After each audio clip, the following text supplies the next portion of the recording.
Hey guys. Tonight, let's do the responsible thing and lie down somewhere comfortable. Dim the lights. Maybe put your phone face down unless you're using it to listen, in which case, don't do that. Tonight, we are allegedly covering the rise and fall of the Ottoman Empire in 60 seconds. And by 60 seconds, I mean roughly an hour and a half. Because history loves a technicality.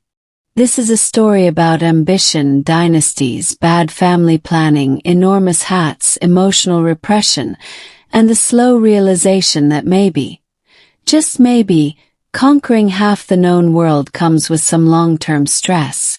So take a breath, relax your shoulders, and let's gently drift back to a small corner of Anatolia, sometime in the late 1200s, where absolutely no one suspects they're about to accidentally build an empire.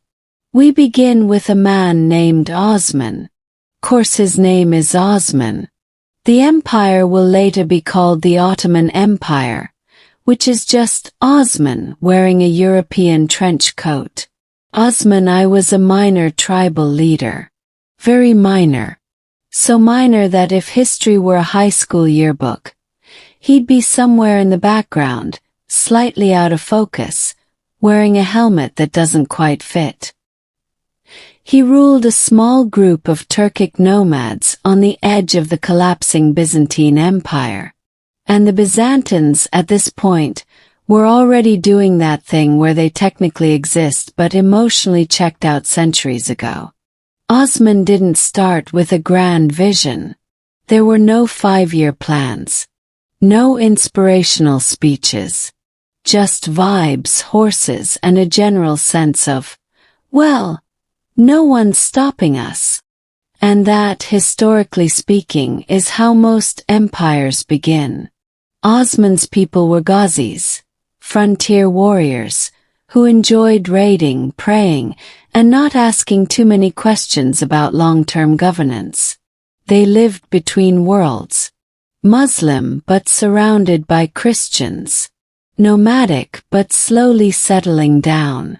Poor but optimistic. Very optimistic. Legend says Osman had a dream where a tree grew from his chest and covered the world in its shade. Which, in medieval politics, was the equivalent of a PowerPoint presentation titled, "Why I Should Rule Everything." Everyone nodded politely. And then they went out and conquered things. Osman died before the empire really took off, which is very on-brand for founders. He laid the foundation, pointed vaguely west and said, "Good luck with all that." His son Orhan picked up the torch. Orhan was less dreamy and more practical. He captured Bursa, which became the first Ottoman capital. City. With walls. And paperwork. This was a big shift. The Ottomans were no longer just riding around yelling. They were building institutions. Minting coins. Collecting taxes. The scariest phase of any empire. Orhan also did something extremely strategic. He married into Byzantine royalty. Because if there's one thing medieval rulers loved, it was marrying their enemies and hoping that solved everything. Never did. But they kept trying. As the decades rolled on, the Ottomans kept expanding, mostly because their neighbors were tired, divided, or actively on fire. The Balkans were a patchwork of kingdoms arguing with each other instead of paying attention to the rapidly growing empire knocking politely and then kicking the door down. Enter Murad I. Murad professionalized the army. He introduced the Janissaries, elite infantry soldiers recruited through the Devshirme system, where Christian boys were taken, converted to Islam, and trained to serve the state. Sounds horrifying. And it was. But it also produced one of the most disciplined armies of the medieval world. Murad also moved the capital to Edirne, closer to Europe, which was a clear signal that the Ottomans were no longer dabbling. They were committed. Then Murad died on the battlefield, which was considered very respectable at the time. 10 out of 10. No notes. His son Bayezid I took over. Bayezid was fast. Aggressively fast. They called him the Thunderbolt, which is not a nickname you get by being chill. Bayezid expanded so rapidly that Europe started to panic. Crusades were called. Letters were written. Hands were wrung. Bayezid crushed a crusader army at Nicopolis in 1396. Europe learned nothing and went back to arguing with itself. Then, Timur. Timur, also known as Tamerlane, was a conqueror from Central Asia who looked at Bayezid and said, "That's cute." In 1402, Timur defeated Bayezid at the Battle of Ankara.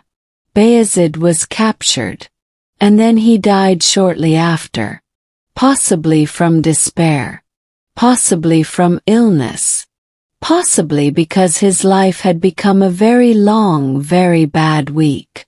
The Ottoman Empire collapsed into civil war. Bayezid's sons fought each other for over a decade. This period is called the Ottoman Interregnum, which is a polite way of saying, everyone was yelling. And yet somehow the empire survived. Mehmed I emerged victorious. He reunited the realm, stabilized things, restored order. No drama, no flair, just competence. His son Murad II continued the slow rebuild. More battles, more treaties, more sighing in European courts as they realized the Ottomans were not, in fact, done. And then we arrive at one of history's most overachieving teenagers, Mehmed II, later known as Mehmed the Conqueror, because subtlety is for losers. Mehmed II became Sultan at 19. At 19, most people are figuring out laundry. Mehmed was planning the fall of Constantinople. Constantinople, by this point, was a ghost of its former self, still symbolically massive, still stubbornly standing, but underpopulated, underfunded, and deeply aware that this was probably the end. In 1453, Mehmed brought cannons, very large cannons. Cannons so large they cracked walls that had stood for 1,000 years. A city fell. The Byzantine Empire ended. Europe collectively inhaled sharply. Mehmed made Constantinople his capital, renamed it Istanbul, repopulated it, protected religious minorities, patronized art and learning. He was ruthless, yes, but also cultured, complicated man, like most conquerors who read poetry in their spare time. From there the Ottomans soared. They expanded into the Balkans, into Anatolia, into the Middle East, into North Africa. Under Selim I, they took Cairo and claimed the title of Caliph, which meant they were now not just powerful but legitimately powerful in the Islamic world. And then came Suleiman. Suleiman the Magnificent, or Suleiman the Lawgiver depending on who you ask. Both accurate, both exhausting. Suleiman ruled at the height of Ottoman power. The empire stretched from Hungary to Yemen, from Algeria to Iraq. The bureaucracy was refined, the legal system codified, the arts flourished. Architect Sinan built mosques that still silence rooms when you walk into them. Suleiman himself wrote poetry, led campaigns, micromanaged legal codes. and of course fell deeply in love with one woman, Hurrem Sultan, also known as Roxolana, former slave, future power broker. Their romance destabilized the court, which is always a good sign. Suleiman broke tradition by marrying her. He listened to her. He favored her children. This would matter later, very much later. And this is where, quietly, gently, without anyone noticing, the long decline begins. Not with collapse, not with fire, just with habits, and expectations, and sons who maybe weren't quite ready. But we'll get to them. For now let's pause here. The empire is enormous, confident, structured. Everything is working, which, historically speaking, is when things get interesting. Part 2. The empire at its absolute peak, casually setting itself up for problems. Alright, settle back in. If you've shifted positions, that's fine. History understands. When we left off, the Ottoman Empire was doing great. Like suspiciously great. Borders stretching across 3 continents. A bureaucracy that actually functioned. An army everyone feared. And a sultan who wrote poetry about love while also deciding the fate of Hungary. This is usually the part where history clears its throat. Suleiman the Magnificent ruled for 46 years, which is a very long time in empire years. Long reigns are comfortable. They lull everyone into thinking this is just how things are now. Strong ruler, clear authority, systems running on muscle memory. But when a ruler stays that long, succession starts to feel theoretical, like a problem for future people. Very tired future people. Suleiman had sons, several of them, which was normal. What wasn't normal was how emotionally complicated everything became. Ottoman succession was not based on primogeniture. No neat eldest son wins rule. Instead, all sons were technically eligible. And when the Sultan died, whoever reached the capital first and eliminated the others became ruler. Efficient, brutal, deeply stressful for everyone involved. For generations, this system worked because the princes were sent to govern provinces. They gained experience. They built networks. They learned how to rule. And yes, occasionally murdered their brothers. But that was considered an unfortunate side effect. Suleiman's favorite son was Mehmed, which immediately made him the least likely to survive court politics. Mehmed died young. Everyone sighed. Another son, Mustafa, was popular, competent, and supported by the army, which made him extremely dangerous. Hurrem Sultan did not like that. Through a mix of court intrigue, whispered accusations, and very strategic paranoia, Mustafa was accused of treason. Suleiman ordered his execution. Mustafa was strangled in his tent. The army was furious. Suleiman was devastated. And the empire quietly lost one of its most capable future rulers. This moment matters. Because what followed was not collapse. It was something worse. Stability without excellence. Suleiman eventually died in 1566, during a campaign. His death was temporarily hidden so morale wouldn't drop, which is always a good sign that things are fragile. His son Selim II took the throne. Selim II was not Suleiman. Selim preferred wine to warfare. Hence his nickname, Selim the Sought. He delegated mostly to competent grand viziers, which worked for a while. This period marks a subtle but important shift. Sultans began to rule less directly. The bureaucracy took over. The palace became more isolated. And slowly, the princes stopped being sent to govern provinces. Why? Because sending them out created power bases. And power bases lead to coups. And coups are bad for personal health. Instead, princes were kept in the palace. Specifically in the cage. It wasn't always a literal cage. More like luxurious house arrest. With silks. And servants. And absolutely no experience running anything.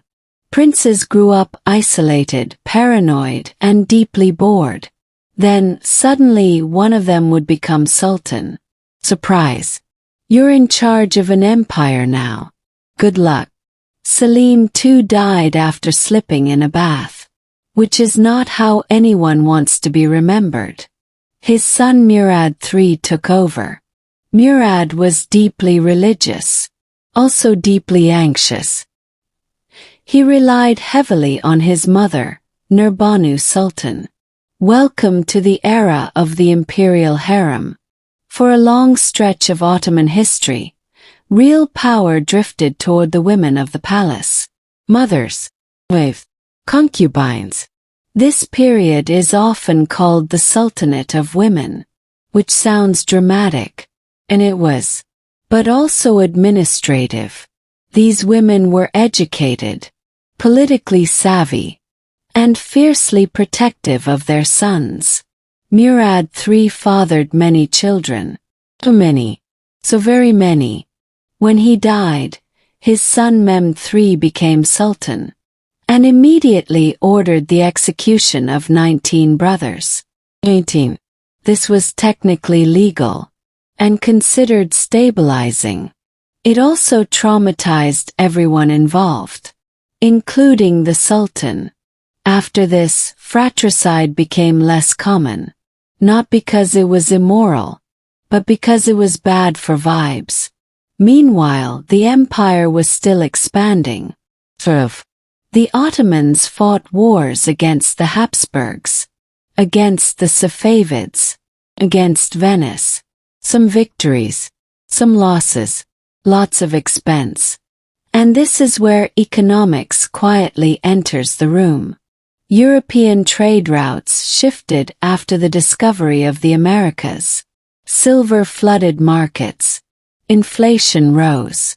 Traditional Ottoman revenue systems struggled to adapt. The Timar system, which paid soldiers with land grants, began to break down. Corruption crept in. Tax farming expanded. Peasants felt it first. They always do. Janissaries, once elite and disciplined, began to marry, to inherit positions, to resist reform. They became a political force, less unstoppable war machine, more armed interest group with opinions. Still the empire endured, 'cause it was big, and flexible, and stubborn. In the 17th century, sultans came and went. Some competent, some deeply uninterested. Osman II tried reforming the army. The Janissaries murdered him. Lesson learned. Murad IV restored order through sheer terror. Public executions. Strict laws. Personal enforcement. He also banned alcohol, while secretly drinking. Classic. After him, things softened again. Power drifted further toward viziers and court factions. Sultans became symbols more than rulers. Then came the siege of Vienna in 1683. This is one of those moments history loves to point at. The Ottomans marched deep into Europe. Confident. Overextended. The siege failed. Allies arrived. The army retreated. And suddenly, the myth of Ottoman invincibility cracked. What followed was a series of wars and treaties. Territory lost. Borders pushed back. The Treaty of Karlowitz in 1699 marked the first major, permanent territorial losses. The empire was no longer expanding. It was negotiating survival. Still life went on. Coffee houses buzzed. Mosques stood. The call to prayer echoed as it always had. Decline wasn't dramatic. It was administrative. Paperwork heavy. Low. The 18th century brought attempts at reform. Military modernization. European-style training. Every reform upset someone. Usually the janissaries. Sometimes the ulama. Sometimes both. By the early 19th century, the empire was openly called the sick man of Europe, which is not a flattering nickname, and rarely assigned kindly. Sultans tried again. Mahmud II abolished the janissaries in 1826. By force. With cannons. Problem solved. Mostly. Tanzimat reforms followed. Legal equality. Centralization. Modern schools. Too much change for some. Not enough for others. Nationalism spread through the Balkans. Greece. Serbia. Bulgaria. Everyone wanted out. By the time World War I arrived, the Ottoman Empire was exhausted. Chose the wrong allies. Fought too many fronts. And after defeat, it was dismantled. In 1922, the Sultanate was abolished. In 1923, the Republic of Turkey was born. An empire that lasted over 600 years ended quietly. With paperwork and speeches, no final roar, just a long exhale, and that softly, gently, is how empires actually end. When you're ready, we'll drift further into the aftermath, and the people who lived through the slow realization that history had moved on. Part 3. The long goodbye, or how everyone slowly realized the party was over. All right. If you're still awake, that's fine. If you're half asleep, even better. History sounds best when it seeps in quietly. When the Ottoman Empire entered its final centuries, no one stood up and announced it. There was no bell. No dramatic curtain drop. Just a gradual sense that things were heavier. More meetings. More reforms. More concerned expressions around very long tables. By the late 1700s, the empire was no longer defining the rules of the world. It was reacting to them. And reaction is exhausting. Let's gently drift into the lives of the later sultans. Because this is where things get deeply human. And slightly awkward. Selim III was one of the first rulers who genuinely understood the problem. He liked European music. He corresponded with foreign courts. He wanted a modern army, which immediately made everyone nervous. Selim introduced the Nizam-i-Sedid, the new order, Western-style drills, modern uniforms, dated weapons. The janissaries hated it. Deeply, passionately. They revolted. Selim was deposed. Eventually killed. Reform attempt logged. Come noted. Mahmud II learned from this. He smiled more. Waited longer. And then, in 1826, he eliminated the janissaries entirely. Cannons fired into their barracks. The institution that once built the empire vanished in smoke. It was violent, decisive, and long overdue. Mahmud II dressed like a European monarch, trimmed his beard, centralized power. Portraits replaced traditional miniatures. Bureaucracy expanded. Paper multiplied. He was trying to make the empire survivable in a modern world. And for a moment it almost worked. After Mahmud came the Tanzimat era. A long stretch of legal reforms. Equality under the law. New courts. New schools. On paper it was impressive. In practice it was uneven. Provincial governors interpreted reforms creatively. Local elites resisted. Nationalist movements gained confidence. And then there was the money problem. Always the money problem. Wars were expensive. Reforms were expensive. Interest rates were unforgiving. The empire borrowed heavily from European banks. Debt piled up. Financial independence quietly slipped away. By the mid-1800s, European powers weren't just advising. They were supervising. Ottoman finances were monitored by foreign committees, which is never a comforting development. Now let's float gently into the palace. Late Ottoman court life was a strange blend of tradition and modernity. Electric lights flickered in rooms still governed by centuries-old protocol. Pianos sat beside calligraphy. Sultans wore tailored coats, but lived behind ceremonial walls. Abdulmecid I loved luxury. He adored art. He spent money like the empire had infinite credit. Did not. His palace, Dolmabahce, was breathtaking. Crystal staircases, gold leaf everywhere, and absolutely no budget discipline. Abdulmecid died young, possibly from stress, possibly from realizing the bills were real. Then came Abdulaziz, a physically strong sultan, fond of wrestling, and modernizing the navy. He ordered massive ironclads, beautiful ships, very expensive ships. The empire now had one of the largest fleets in the world, and almost no money left to maintain it.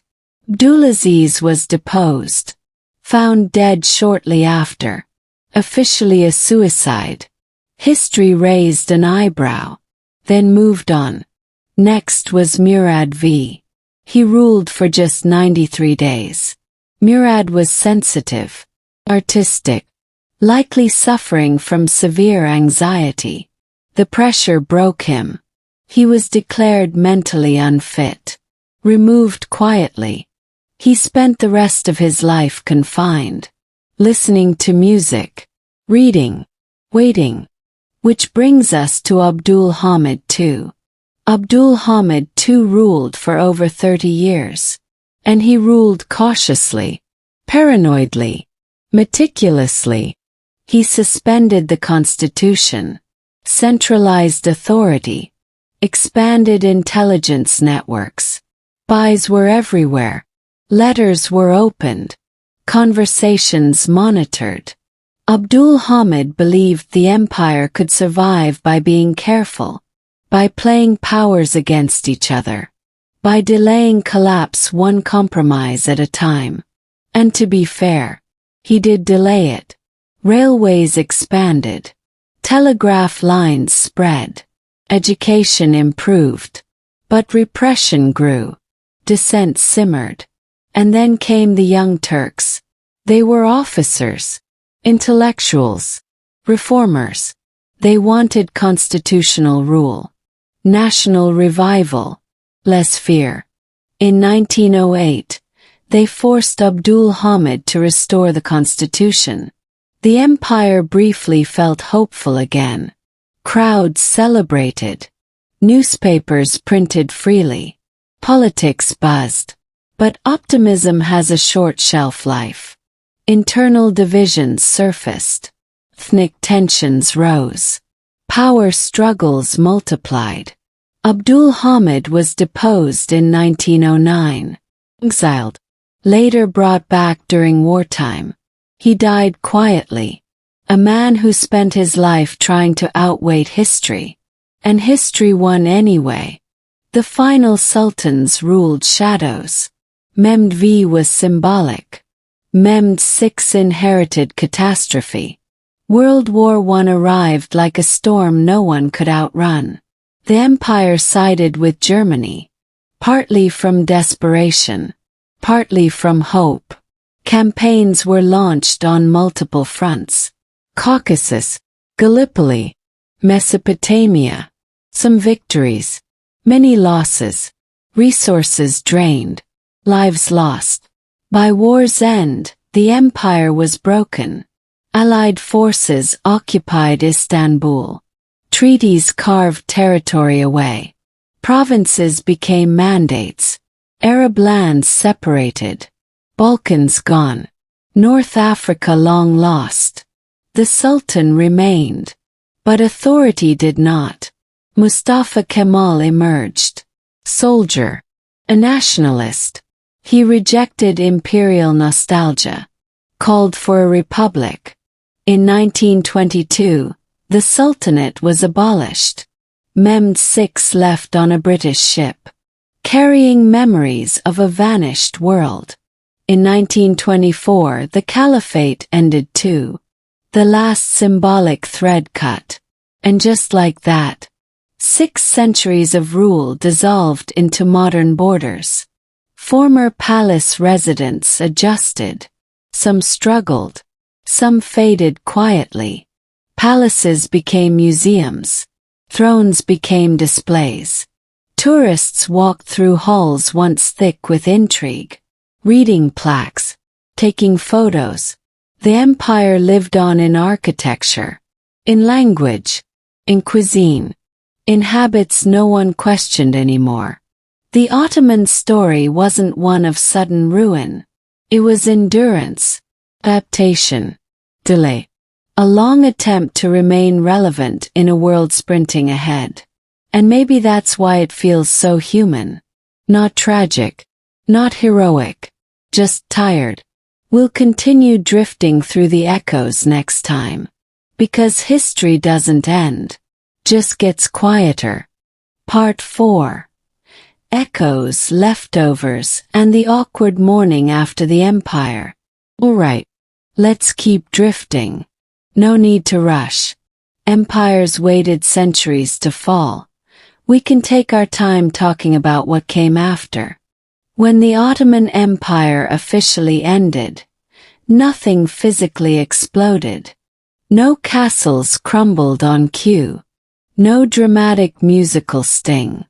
Just a lot of very confused administrators waking up to find that the job they trained for no longer existed. Imagine spending your entire life learning how to be a mid-level Ottoman bureaucrat. The handwriting, the seals, etiquette, and then one morning someone says, "Okay, thanks, we're a republic now." Oh, great. Love that. The immediate aftermath was messy, but not loud. The kind of mess involving documents, borders, committees, and men in suits arguing until they forgot what they were arguing about. Mustafa Kemal, later Ataturk, moved fast, which was intentional. He knew nostalgia was dangerous. The old symbols had to go. The fez was banned. The alphabet changed.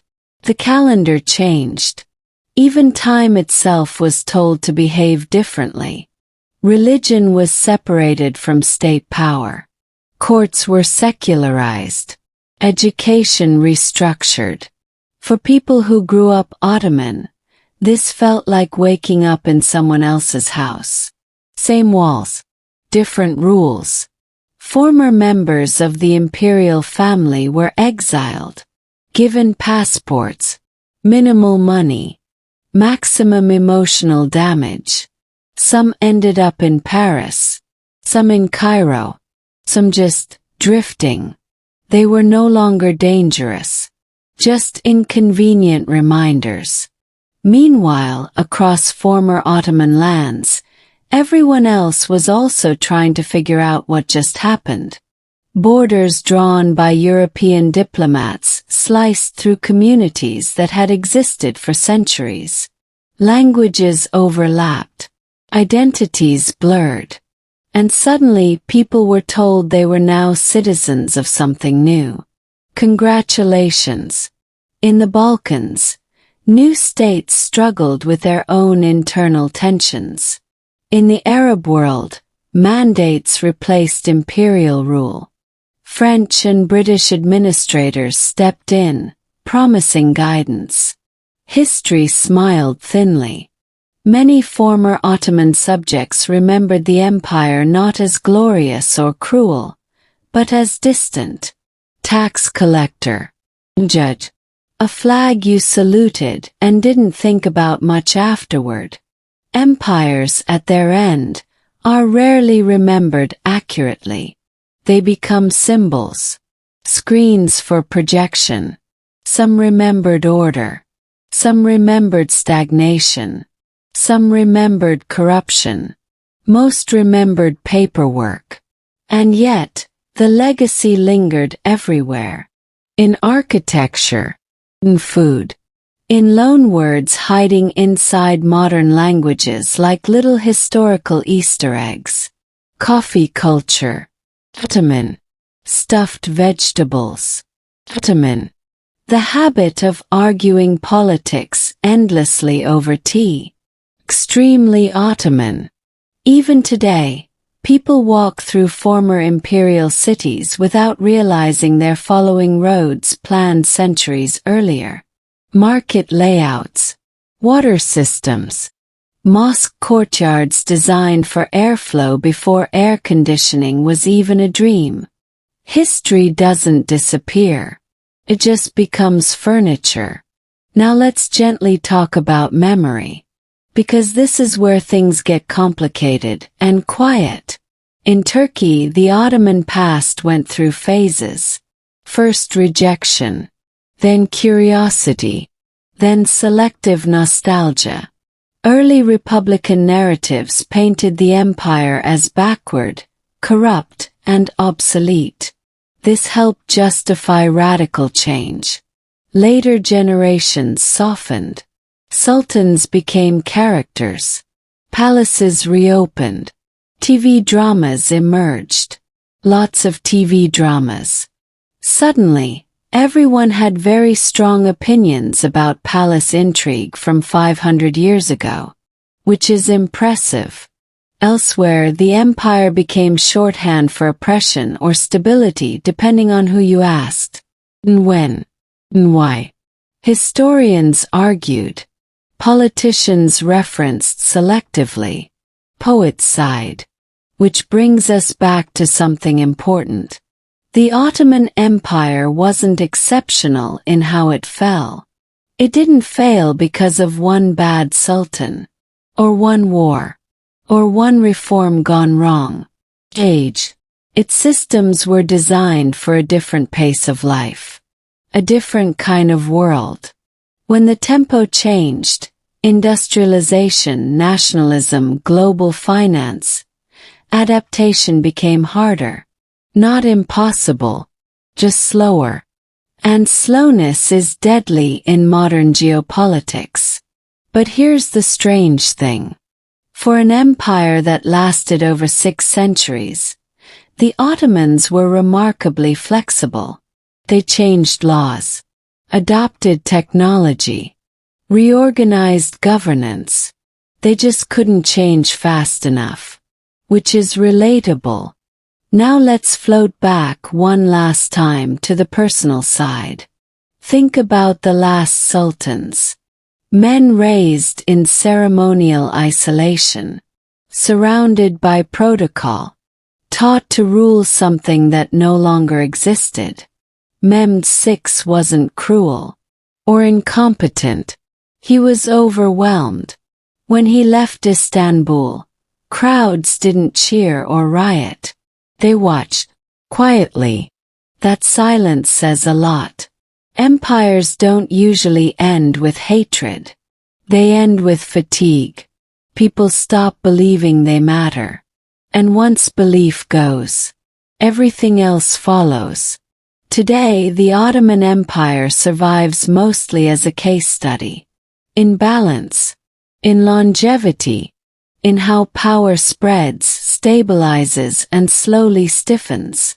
It reminds us that no system, no matter how vast, is permanent.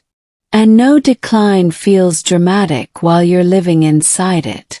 Just feels like another reform. Another meeting. Another announcement everyone nods at politely. And then one day it's over. So if you're still awake or drifting, that's okay. History isn't here to shock you. It's here to sit beside you and quietly remind you that even the biggest things end not with a bang, but with a very long, very tired sigh. And on that note, we'll let the empire rest. Part 5. Lingering ghosts, romanticized ruins, and the very human need to remember something fondly. Alright, still here. Or at least, still listening. Which is honestly all history ever asks of you. Now that the empire has technically ended, all the stamps stamped, all the titles revoked, something interesting happens. The Ottomans stop being a political reality and start becoming a feeling. This is the phase where history gets soft around the edges. Because once an empire is gone, people no longer have to deal with its taxes, or its officials, or its slow-moving courts. They only remember the parts that suit them. Former Ottoman cities begin to age into themselves. Minarets stand quietly. Palaces settle into their own echoes. Buildings outlive intentions. They always do. Take Istanbul. Formerly Constantinople. Formerly the center of the world. Formerly several very stressful jobs at once. The city doesn't mourn. Cities rarely do. They adapt. The call to prayer still drifts across the Bosphorus. Ferries still cross the water. Life continues in layers. Under every modern sidewalk is another century. And under that, another. Tourists arrive. They take photos of Hagia Sophia. They read plaques. They whisper instinctively even when no one asks them to. Because places like that tell you gently that something important happened here. And then it moved on. Across the former empire, similar scenes unfold. In Sarajevo, Ottoman bridges still stretch across rivers. In Damascus, courtyards breathe cool air the same way they did centuries ago. In Cairo, administrative buildings quietly remember being important. None of them announce it. They just exist. And this is where the Ottomans become strangely intimate. Because when the grandeur fades, what's left are routines. Food, music, language. Words linger. Turkish terms embedded in Arabic dialects. Balkan languages carrying Ottoman administrative leftovers like linguistic fossils. Even insults survived, which feels appropriate. Cuisine is probably the most stubborn legacy. Dishes crossed borders more easily than armies ever did. Stuffed vegetables, layered pastries, meats grilled slowly while conversations wandered. Empires fall. Recipes refuse.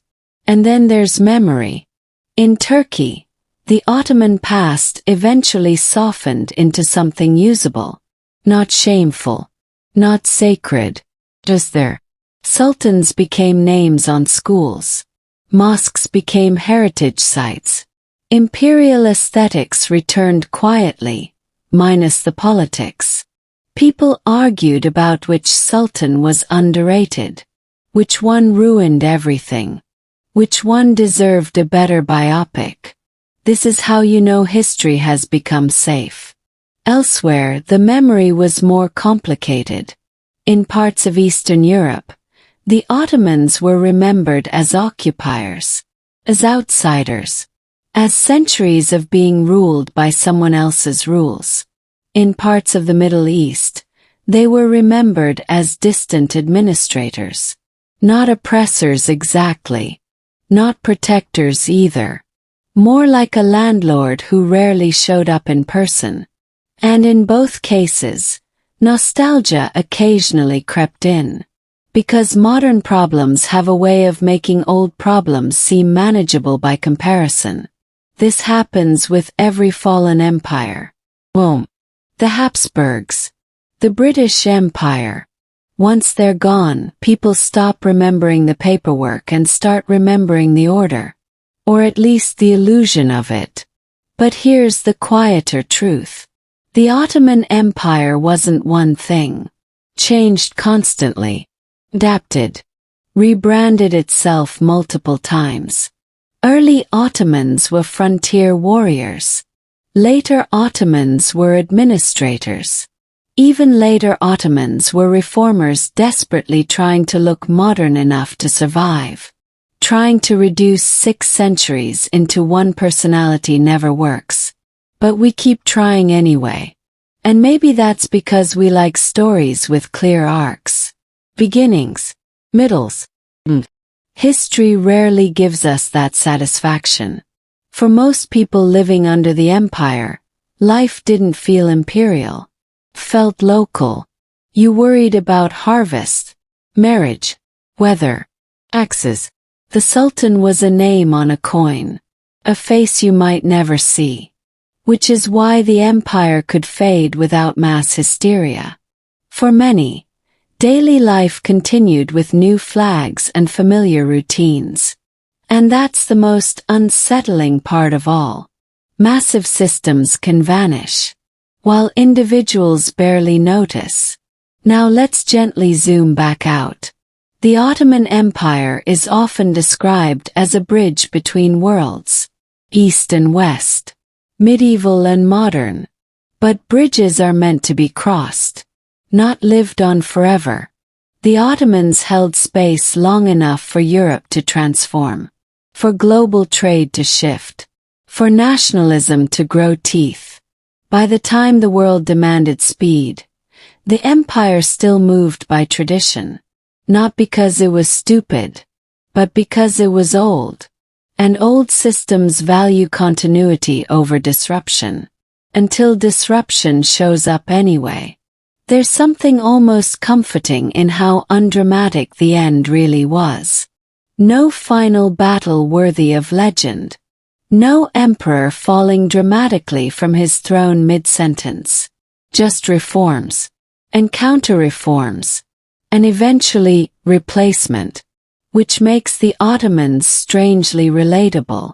They tried. They adjusted. They compromised. They delayed. They hoped the world would slow down a little. Did not. And now, centuries later, we talk about them quietly. At night. In long, meandering monologues meant to lull you to sleep. Which feels appropriate. Because empires don't need to be shouted about anymore. They've already said what they needed to say. All that's left is the echo. And the echo is gentle. So if your mind is drifting, good. That's where history belongs sometimes. Not as a lesson. Not as a warning. Just as a presence. Still here. Still faintly humming beneath the surface. We'll keep drifting a little longer next time. No rush. Part 6. The Empire as a Habit, and the Strange Comfort of Familiar Decline. Alright, let's keep going. No sudden movements. Just another slow turn of the page that no one's really watching anymore. By the time the Ottoman Empire became a memory instead of a reality, it had already spent generations being something people were used to. And that's an underrated kind of power. When something has always been there, its presence feels natural. Like gravity. You don't praise it. You don't question it. You just assume it'll keep doing its thing. For centuries, the Ottomans were that background hum. Not exciting. Not romantic. Just there. And when they weren't there anymore, people didn't always celebrate. They mostly felt disoriented. Because replacing an empire doesn't mean replacing routines. Markets still opened in the morning. Fathers still worried about daughters' marriages. Mothers still worried about sons with big ideas and no patience. Only the paperwork changed. And honestly, that's how you know an empire has fully sunk into the soil. When its absence feels administrative rather than emotional. Let's talk about administration for a moment. Toughly, only. Because nothing puts the mind at rest quite like historical bureaucracy. The Ottomans were very good at paperwork. They loved registers, tax rolls, court records. Everything was written down, carefully, in beautiful script. Land ownership, court decisions, appointments, dismissals. Which means that even after the empire vanished, its habits remained. New governments inherited old systems, tweaked them, renamed them. But the bones were Ottoman. This is especially true in the provinces. Local elites who had worked within the Ottoman system didn't suddenly disappear. They adjusted. They rebranded. They learned new titles. A governor became a minister. A tax collector became a civil servant. A judge learned a new legal code and pretended it wasn't weird. Continuity is comforting, even when the flag changes. And here's the quiet irony. For an empire often accused of stagnation, the Ottomans were remarkably adaptable at the local level. Village life rarely noticed grand imperial shifts. And that flexibility is part of why the empire lasted as long as it did. But it's also why its ending felt muted. No collective gasp, just a collective shrug. Now let's drift back to Istanbul again. Because the city never really stops being the center of this story. After the empire fell, Istanbul lost its official status as capital. Ankara took that role. Purpose-built, symbolic, forward-looking. Istanbul became something else. Memory city. Former palaces were repurposed. Some became government offices. Some museums. Some just closed doors and dust. The Bosphorus didn't care. Kept moving. It always does.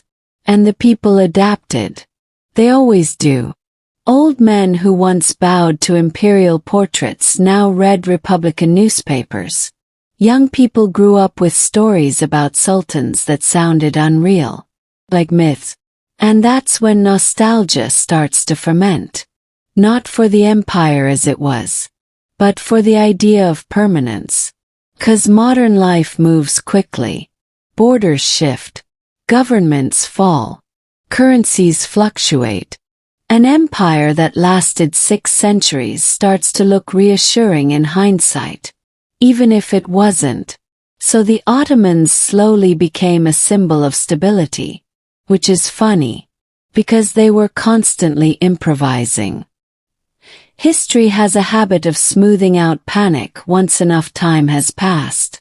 Now let's talk about the people who study empires. Historians. Archivists.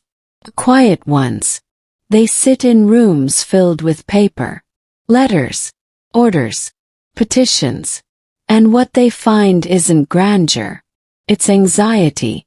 Officials worrying about budgets. Sultans worrying about loyalty. Governors worrying about rebellion. The empire wasn't confident. It was cautious, often nervous, which makes sense. Large systems are fragile by default.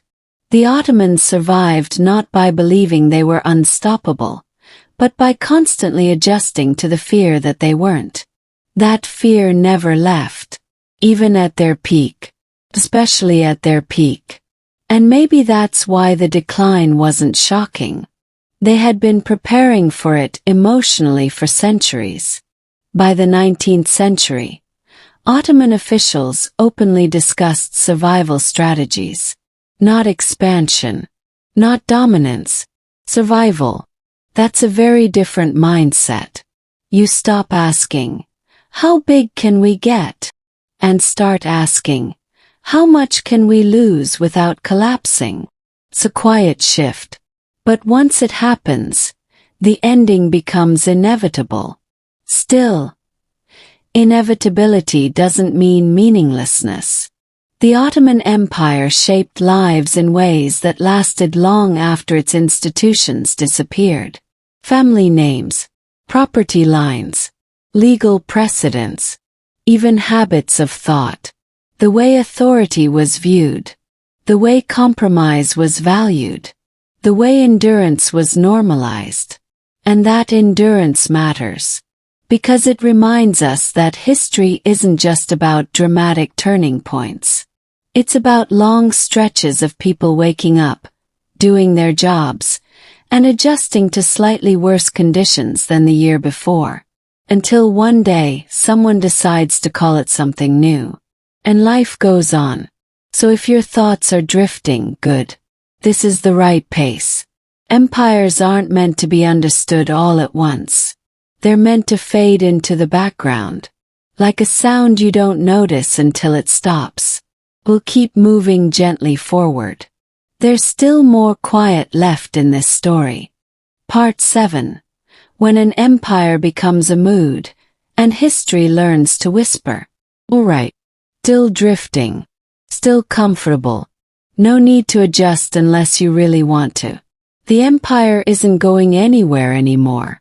By the time the Ottoman Empire fully settled into the past, it stopped behaving like history and started behaving like atmosphere. Tone.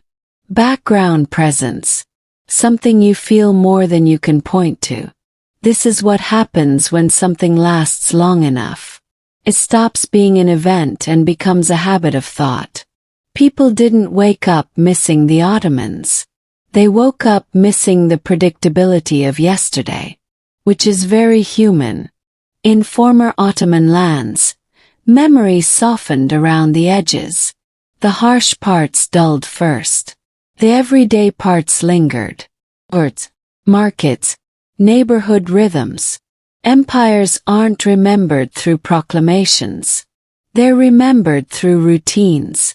A shopkeeper opening at dawn. A judge listening patiently. A tax collector showing up at the exact same time every year. Annoying, yes, but familiar.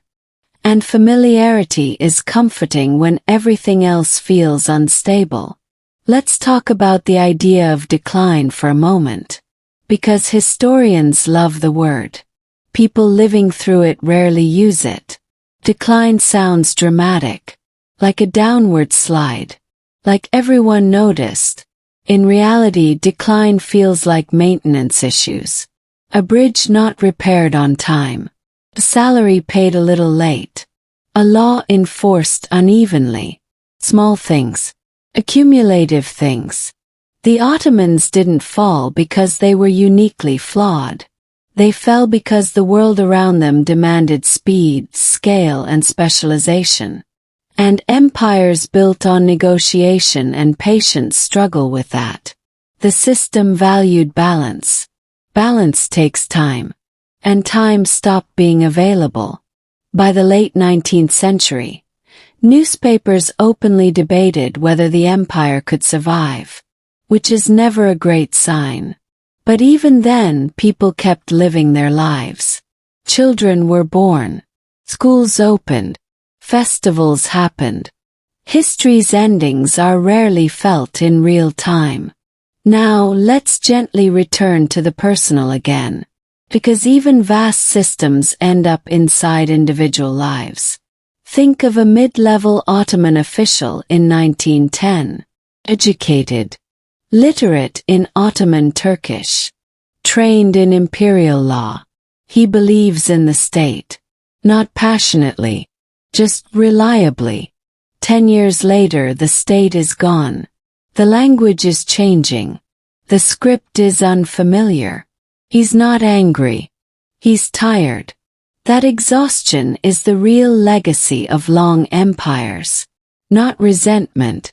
Not glory. Fatigue. And fatigue doesn't make for dramatic stories.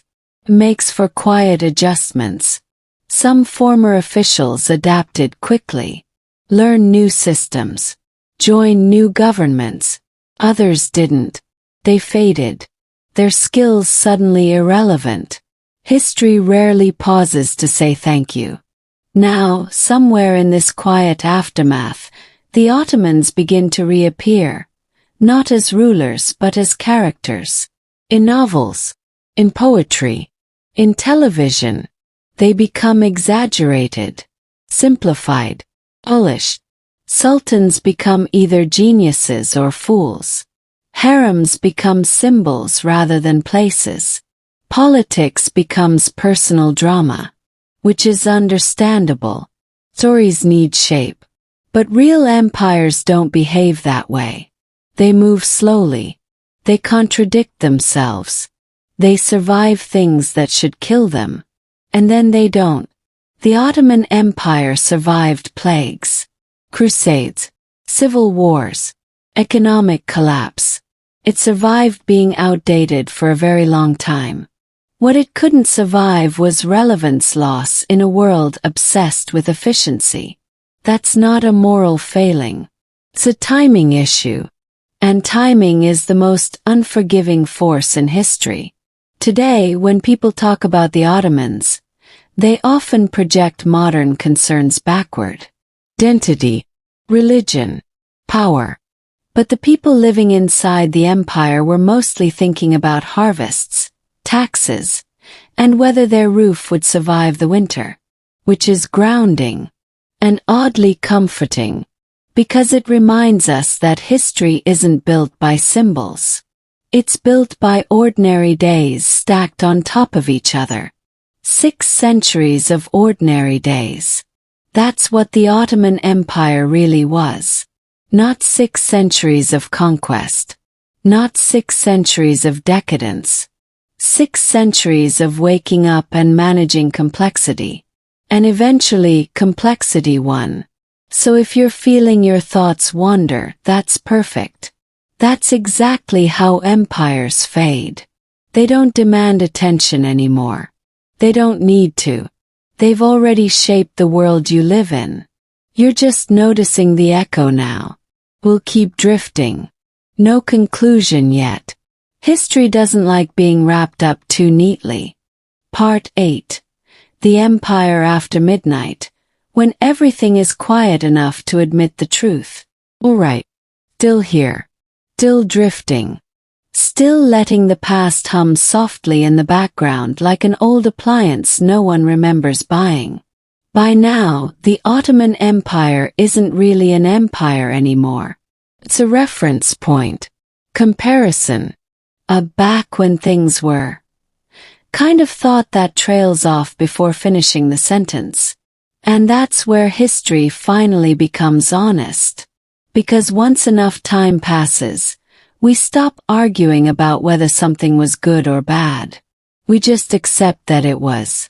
And that acceptance is oddly peaceful. The Ottomans weren't uniquely enlightened. They weren't uniquely cruel. They were just persistent. Persistence doesn't photograph well. It doesn't fit neatly into documentaries. But it shapes centuries. If you listen closely, not literally obviously that would be concerning, you can hear it in the way former Ottoman lands still negotiate power. Cautiously, incrementally, with an instinct to avoid sudden rupture. That instinct didn't come from nowhere. It was trained. For hundreds of years, people learned that survival meant compromise. Pay the tax. File the petition. Wait your turn. Revolution was rare. Endurance was normal. And even when the empire vanished, that mindset didn't evaporate. You can dismantle institutions faster than you can dismantle habits. This is why post-imperial societies often feel like they're carrying something invisible. 'Cause they are.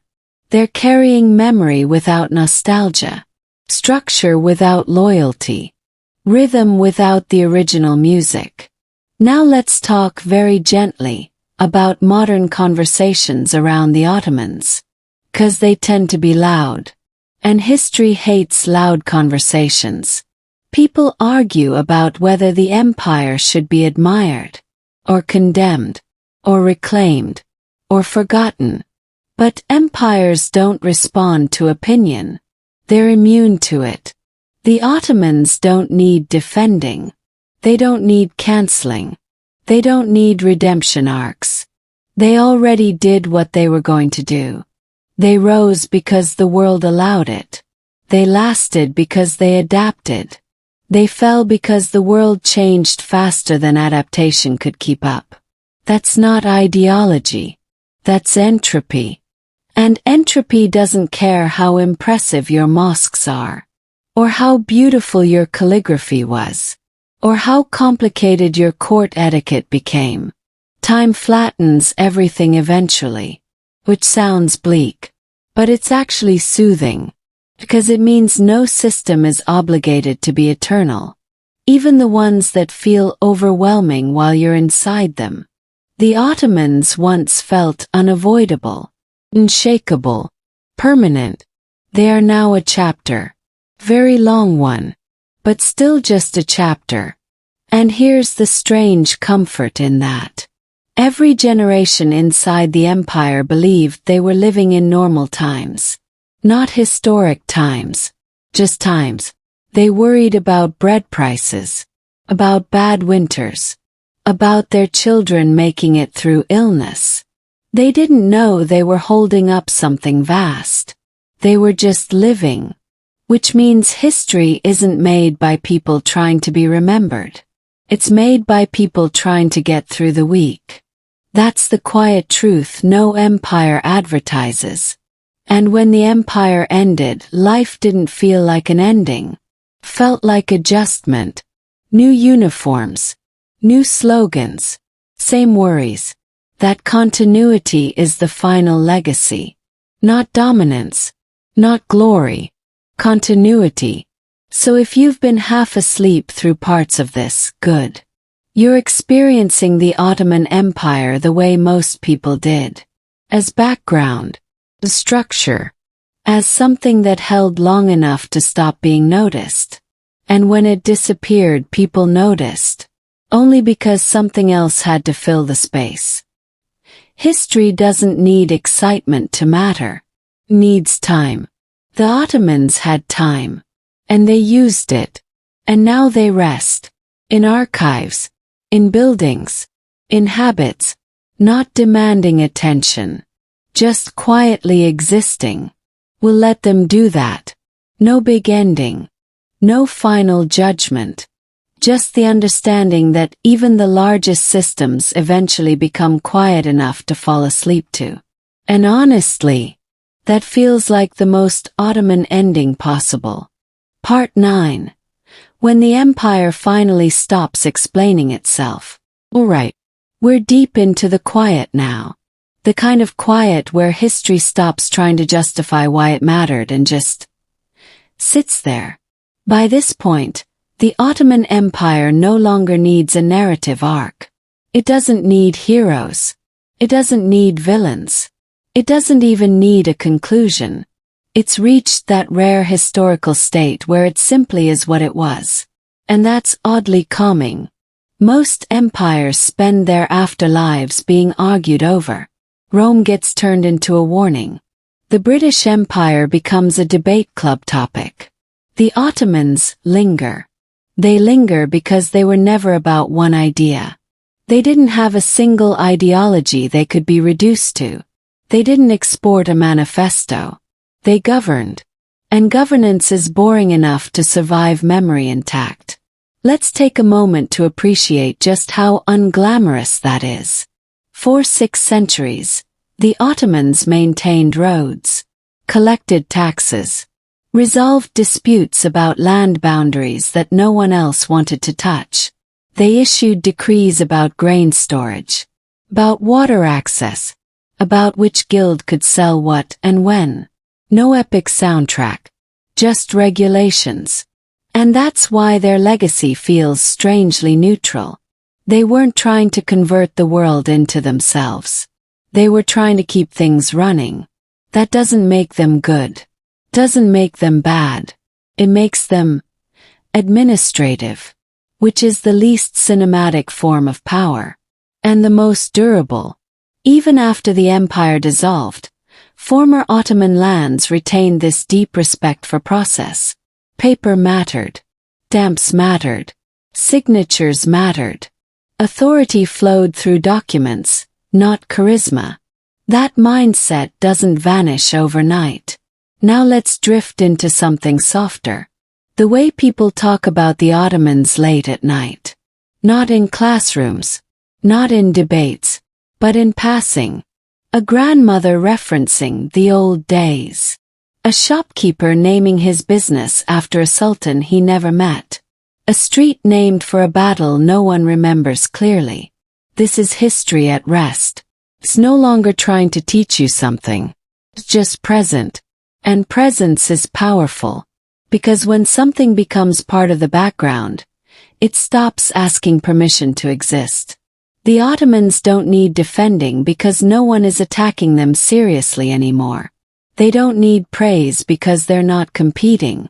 They've outlasted relevance, which is the closest thing history has to peace. Let's think about scale for a moment. 600 years. That's longer than most modern nations have existed. Longer than most ideologies stay fashionable. Long enough for languages to evolve. For borders to blur. For memories to be rewritten. And through all that, the Ottomans didn't remain static. They shifted, adjusted, compromised. Which is why their story doesn't have a sharp ending. Just thins out. The records get quieter. The decisions smaller. The ambitions more cautious. Until eventually, the empire doesn't collapse. It retires. Not officially, but functionally. And retirement, historically speaking, is rare. Most empires burn out. The Ottomans dimmed. They handed over pieces gradually, accepted limits, negotiated their own irrelevance. That takes a strange kind of humility. Or exhaustion. Probably exhaustion. And exhaustion is relatable. Because everyone eventually reaches a point where maintaining complexity feels heavier than letting go. The Ottomans reached that point slowly. Over generations. Which means no one individual is responsible. No single mistake. No final failure. Just accumulated wear. And that might be the most honest ending any empire can have. So if you're still listening or drifting in and out, that's fine. There's nothing left to catch. No twist. No moral.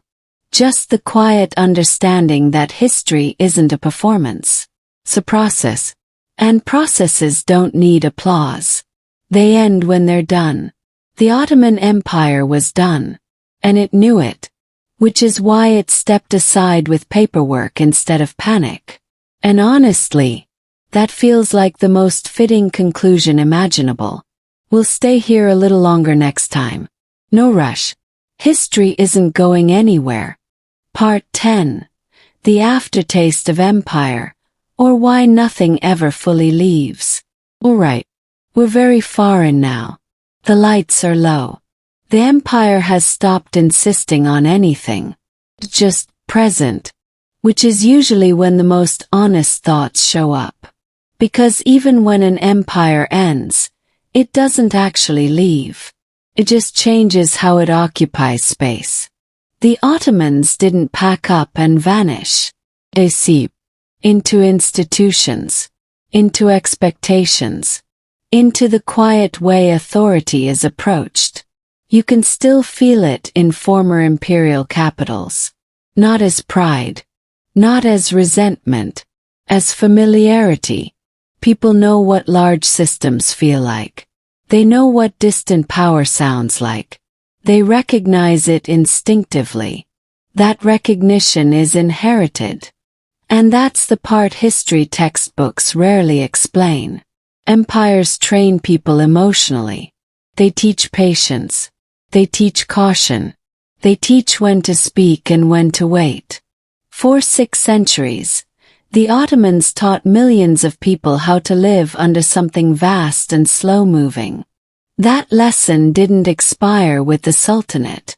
Just went quiet. Now let's drift into something almost philosophical, but not too much.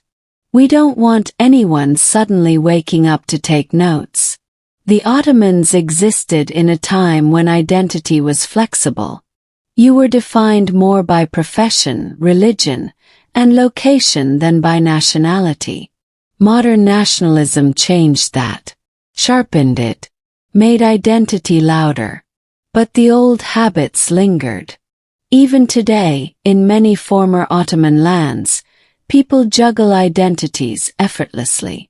Local, religious, cultural, historical. That layering didn't come from nowhere. It was practiced for centuries. The empire couldn't afford rigid definitions. It ruled too many different people. So it learned ambiguity. And ambiguity is surprisingly durable. Which is ironic. Because the modern world pretends to prefer clarity. But still operates best in gray areas. Now let's talk about power softly. The Ottomans didn't rule by constant force. They ruled by legitimacy, by recognition, by being accepted as the thing that settled disputes. When that legitimacy eroded, power followed. Not overnight. Gradually, people stopped appealing to the center, stopped expecting solutions, stopped believing intervention would help. That loss of expectation is the true sign of an empire's end.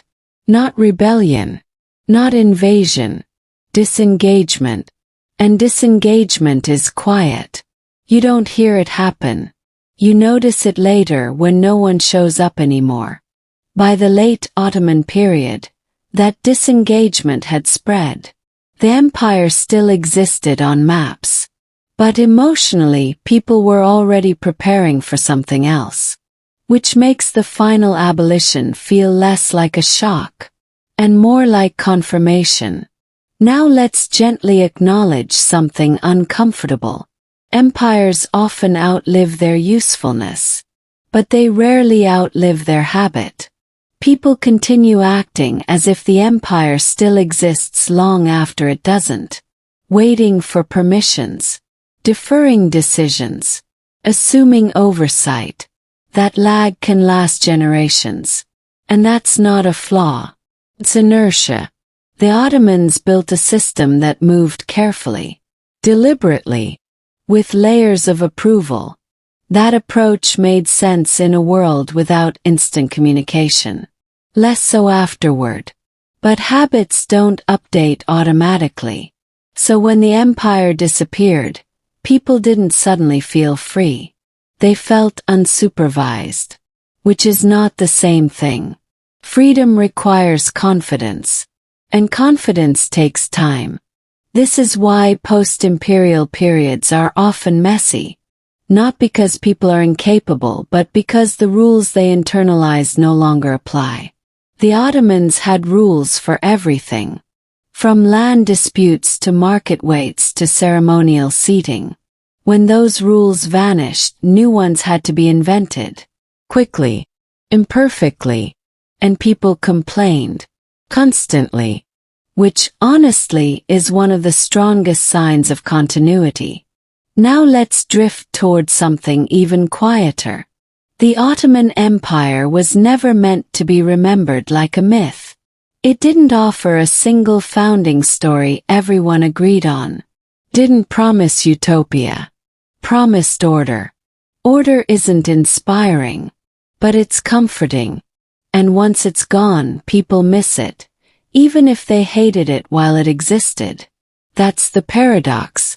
People criticize the empire for being slow, for being conservative, for resisting change.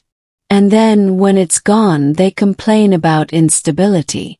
History never wins these arguments, because it doesn't argue back, just keeps moving. The Ottomans moved as far as they could, then stopped.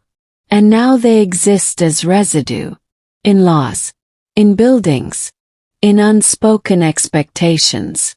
You don't notice residue unless you're looking for it. And even then, it doesn't announce itself. Just feels familiar. So if your thoughts are drifting, if your mind is half elsewhere, that's perfect. This part of history doesn't need focus. Just needs space. We'll stay in that space a little longer.